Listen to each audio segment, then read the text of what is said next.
ஒரு வேலைக்கு போய் சம்பளம் வாங்கி வீட்டில் எல்லாருக்கும் என்னென்ன அத்தியாவசியங்களோ அது எல்லாத்தையும் கொண்டு வந்து அது எல்லாத்தையும் கொடுத்து அப்படியான ஒரு கேரக்டரை நம்ம ஹீரோவாவே நம்ம பார்த்ததே கிடையாது. நம்ம அப்பான்னு எடுத்துக்கலாம்.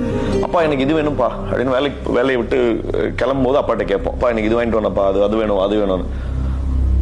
அப்பா வந்து சரிப்பா அப்படின்பாரு. சாயந்தரம் வரும்போது கொண்டு வந்துடுறாரு அது எல்லாத்தையும். அதுக்கு இடைப்பட்ட கேப்ல அப்பா அதை வாங்குறதுக்கு என்ன கஷ்டப்பட்டாருன்றது எந்த பிள்ளைகளுக்கும் குடும்பத்துல இருக்க மற்றவங்களுக்கு தெரியறது இல்லை. அதை தெரிஞ்சுக்கணும்னு அப்பா விரும்புறது இல்லை. காசு இருக்காது. சரி என்ன பண்றதுன்னு சொல்லி அங்க போய் கைமாத்தா கொஞ்சம் காசு வாங்கிட்டு வந்து எல்லாருக்கும் அம்மாக்கு என்ன வேணும் புடவை இது எல்லாத்தையும் எடுத்து கொடுத்து வீட்டுல கொண்டு போய் விட்டுட்டு அப்படின்னு படுத்து தூங்கிட்டு வரான். அந்த தூக்கத்துக்கு ரொம்ப பெரிய வேல்யூ இருக்கு. என்னன்னா ரெண்டு விஷயத்த பேலன்ஸ் பண்ணி தூங்கணும். என் பிள்ளைங்க எல்லாம் சந்தோஷமா இருக்கிறாங்க, இன்னைக்கு என் பொண்டாட்டி சந்தோஷமா இருக்கிறா ஒண்ணு. ஆனா நான் இன்னைக்கு கடன் வாங்கியிருக்கிறேன், எப்ப திருப்பி கொடுக்க போறேன், இந்த பயம்.